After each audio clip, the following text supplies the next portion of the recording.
I know some of you are sitting out on this rendition of Doctor Who, but I believe it's my job to tell you that the latest episode of the show has managed to bring back the same thrilling nostalgia we associate with the Doctor. I mean, a dystopian AI-dominated world with a ticking smart mind wanting to go off is no adventure for the weak. And if you think a Time Lord can get away from this unscathed, you are wrong. What I specifically love about the show is how the Doctor doesn't solve any issue firsthand unless the world is depending on him to be saved. He simply aids the victims to seize their victory. This particular episode is a war story, which is no less than an ode to things that have a lasting effect, even if their presence might not be felt. And you know what the better news is? Stephen Moffat, the prodigal son, has returned to team up with Russell T Davies and serve us with 48 minutes worth of an electrifying adrenaline rush in a high-octane narrative. If this isn't convincing enough for you to give Ncuti Gatwa's Doctor another chance, I'm hoping that our video will. So without wasting another moment, let's get right to it. But before we go into our explanation, we have a very small request. If you like our content, please support us by subscribing to our channel. This is a small click for you, but for us, it means a lot. Thank you. Let's begin.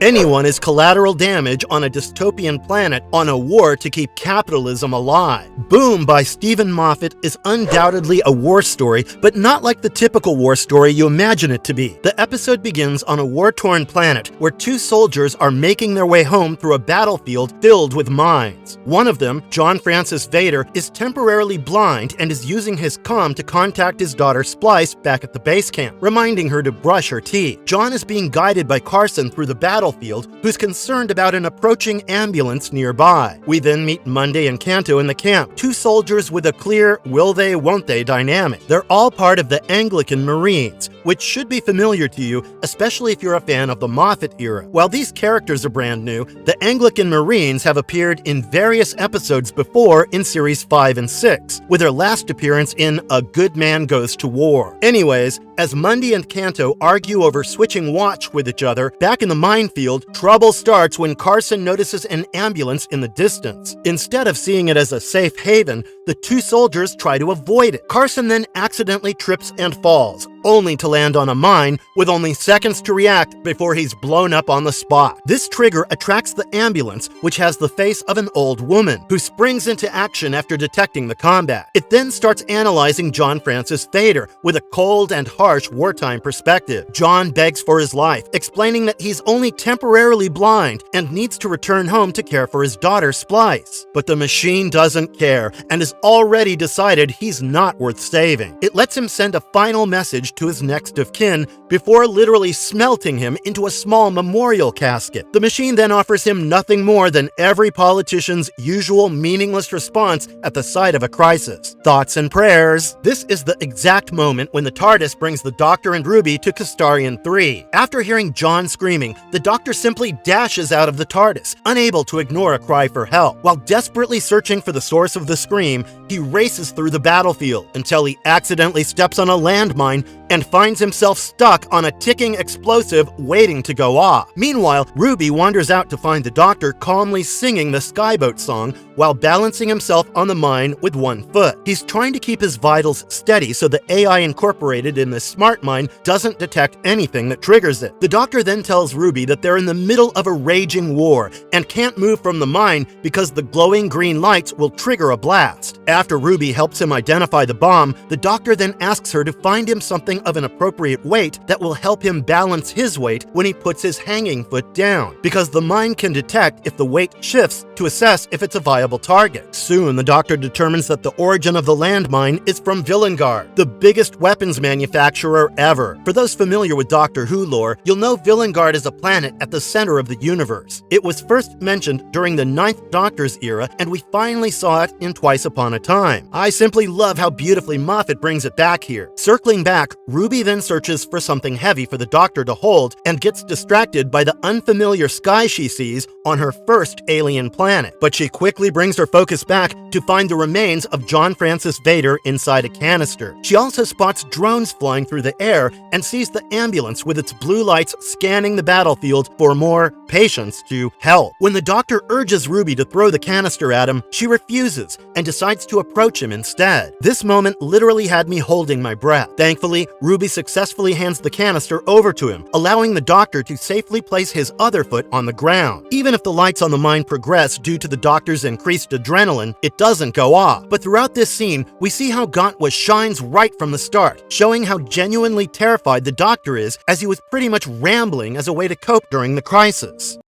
Splice finds her father. When the doctor reads John Francis Vader on the canister, it activates a holographic AI version of the late soldier. As John explains how he was humanely terminated upon the discovery of his fatal condition, blindness, by the Villengard Automated Ambulance Unit, the doctor mentions that the ambulance and weapons are actually sold by the Villengard Corporation, which uses an algorithm to maximize profits by ensuring just enough casualties to keep the war going. Suddenly, Splice appears, drawn by the sound of her dad's voice. The doctor and Ruby avoid telling her that her father has died after she says her dad is all she has left since her mother was gathered up and sent to be with God. But when Splice tells them her name, it triggers the hologram again, and she rushes toward it, prompting Ruby to tackle her down to stop her from making any sudden movements that will set off the mine. Suddenly, a greenish-white light surrounds the doctor, making him look like Carson before he had exploded. But before the doctor goes boom, Mundy appears and points her weapon at him. Mundy introduces herself as an ordained Anglican Marine, part of a future where the church and military have merged. Although the doctor tries to explain that he's a Time Lord, Mundy starts shooting at his hand, insisting he drop the casket. We also find out that he can't escape the mine as it's on a timer and can go off at any moment. The doctor then warns her that the energy inside him will cause a huge explosion if the mine kills him, and when Mundy scans him, she realizes that he can indeed destroy half the planet.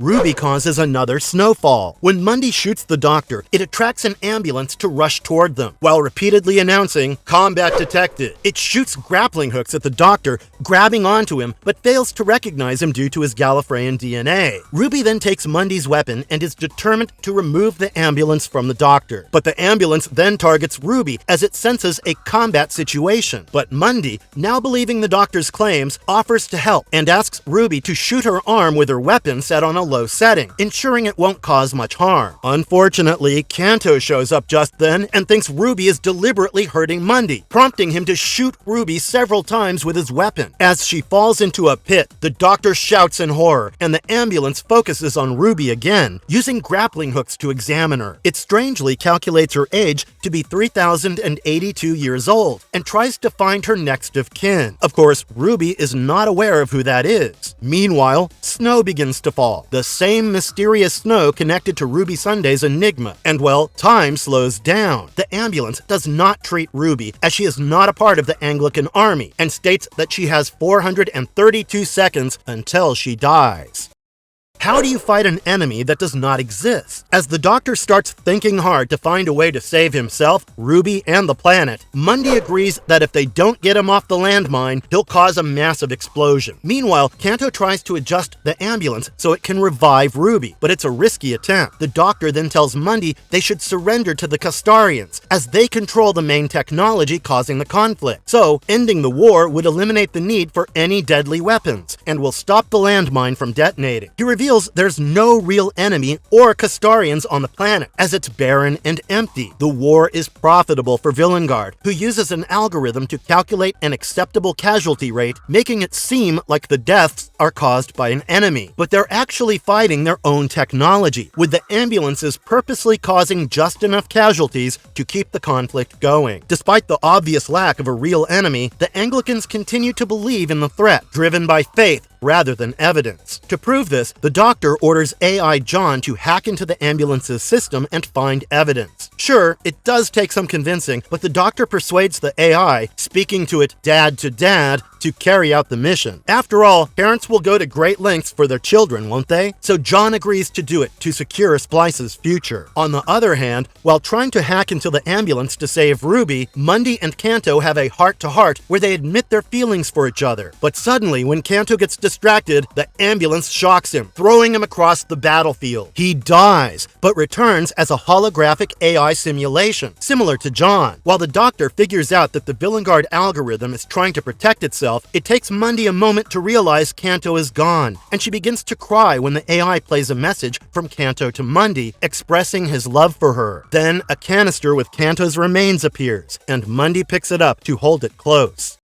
AI John saves the day. When AI John reappears, he seems to be malfunctioning due to Villengard's firewall affecting him. The doctor asks John to warn Splice to get away, but the ambulance takes on the appearance of an older woman who warns that trying to change the algorithm will result in serious consequences and penalties. As the doctor's foot lands on the landmine, it changes from green to red, signaling danger. He insists Mundy and Splice run away, but they refuse, as the explosion will harm the planet anyway. When the countdown begins, multiple ambulances surround them all, chanting "Kiss, kiss" in unison, a phrase that John left to Splice as his last message. Basically, John's hack worked, as the main ambulance revives Ruby instead of detonating the mine. As she wakes up, the landmine deactivates, allowing the doctor to step off it safely. He then hugs Ruby and tells AI John how grateful he is in helping them save the day. When the war ends, Ruby asks the doctor to explain what happened while she was unconscious. But as usual, he jokes that it's too complex for words to explain and suggests writing it in a diary someday, perhaps with drums. Oh yes, the nod to the 11th Doctor's energy was felt strongly on this one. The Doctor then talks to Splice about her father, acknowledging that even though he's gone, he will always remain alive in her memories. Later, they all stand together, looking at the beautiful horizon of Castarian 3 as Mundy and Splice hold on to the memories of their lost loved ones. Saying their goodbyes, the Doctor and Ruby leave, promising to return to Castarian 3 from time to time to keep a check on Splice. While Stephen Moffat's writing was pretty controversial in his earlier seasons, Dude surely brought his A game to the battlefield of Boom as he infused the episode with an anti-capitalist commentary